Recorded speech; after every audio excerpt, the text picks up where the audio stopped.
Hello everyone, good afternoon সবাইকে।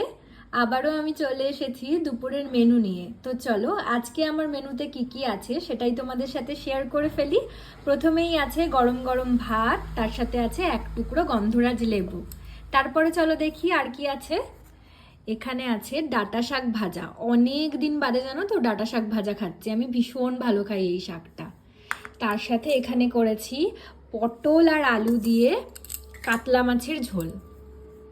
একটু পাতলা করেই করেছি যেহেতু দুবেলা খাবো তাই জন্য।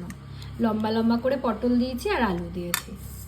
তার সাথে এখানে করেছি আমের চাটনি। একদম কাঁচা কাঁচা সদ্য আম উঠেছে বাজারে, তো সেই আম দিয়ে কাজু আর কিশমিশ দিয়ে করেছি টমেটোর চাটনি।